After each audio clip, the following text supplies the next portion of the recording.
Thank you so much for having me. My name is Letitia Coleman. I'm a senior clinical application specialist here at JSSA. I have been here for about 2 years. I started at the height of the pandemic, and prior to that, I was at a major hospital in Washington, D.C., Howard University Hospital. My role at JSSA is to support all of our technology needs and making sure that our programs and agencies are on software solutions that meet their job needs, operationalize, create efficiencies and effectiveness. And also we want to make sure that we have customer satisfaction on all fronts. Good afternoon, everyone. My name is Connie Chavarria. I supervise the hospice volunteers at JSSA. I've been with them in 2 days. It'll be 4 years. I started with them as a volunteer in 2018. I was retired from banking and got bitten by the hospice bug and quickly was recruited to be a volunteer coordinator and then was promoted to supervisor. And my job is to track, retain, and recruit volunteers for the agency. Some of the challenges that we faced with our previous system was the fact that we had to utilize several Excel spreadsheets and PDFs. We also realized that the development tool and the volunteer management tools were not being met by that software. And so a decision had been made at our agency that we needed to split those two software programs. There were a couple of other volunteer management software solutions that we explored, and it turned out that they were expensive, unsecure, meaning that they were not HIPAA compliant.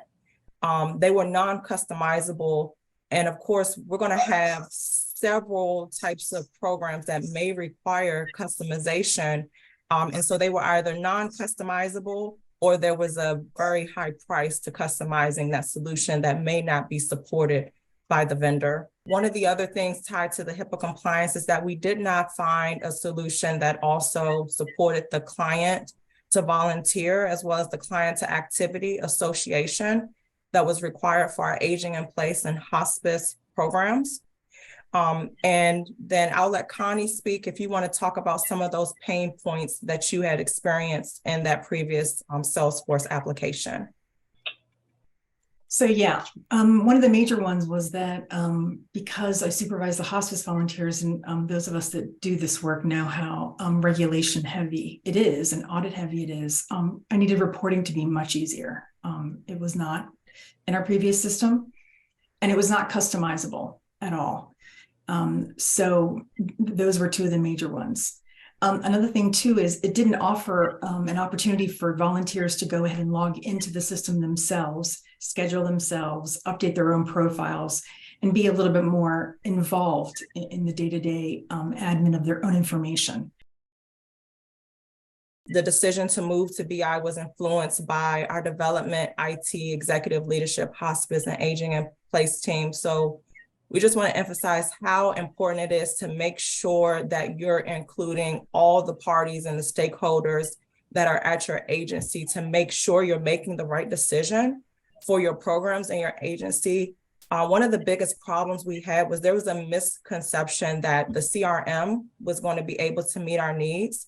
And then when we had, tried to influence our executive leadership that this solution is not going to work for us, then we started turning to other application softwares we had, like our EHRs.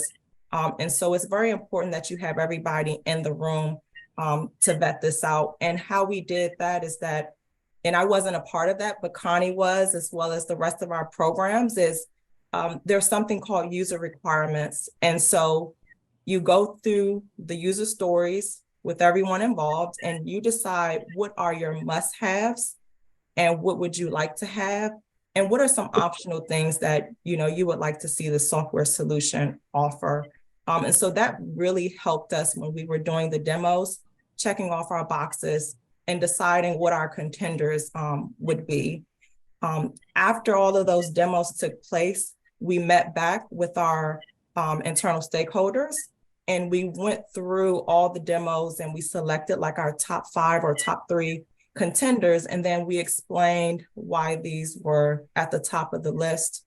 And then we, came up with I think it was unanimous, Connie, It was We came unanimous. up with the unanimous decision internally that Better Impact was going to be the software solution for our agency to drive us forward with all the things that we've described in the previous slide.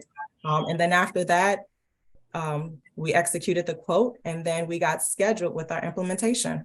Mm-hmm.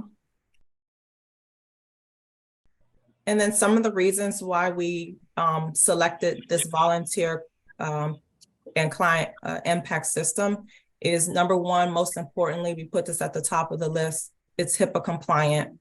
It offered volunteer profile management and scheduling. So not all of our volunteers, they have their own profiles. They log into their My Impact page. They can update their references, their contact information. They can schedule, they can communicate directly in a secure manner with their volunteer coordinator. And then they also have the ability to merge their profile if they're working with other agencies. So that has had such a huge impact here at our agency. The e-learning module feature, this feature is amazing, and I'm going to try to restrain myself, Amy. I don't want to go too deep, but when it goes to the scheduling components of the software, there are qualifications that drive whether or not a volunteer can see and sign up for an opportunity. And the e-learning module can update those qualifications and making sure that your volunteers are compliant when they're out participating in various opportunities, not printing information, being able to view it directly in the software. The reporting tool is awesome. It's very easy and intuitive to use. It's customizable. I haven't had to call support one time to run my own report. We've also provided reports to our donor impact program here at JSSA, and they have been trained on the software. So far, everyone loves it. There's a mobile app. So our volunteers, and as well as Connie and myself, we can log on to Better Impact from our phones. We don't have to go to a desktop. So that's a huge win. All of these features are really great. And, you know, when we would go to demos, we'd hear people say very similar things to what Letitia and I are saying. And I'd be like, okay, great, but I am so not tech savvy. You know, I mean, who's going to do this for me? Meanwhile, we had really strong training from the Better Impact team. And then what ended up happening was Letitia and I ended up building a lot of it ourselves because it's incredibly user-friendly.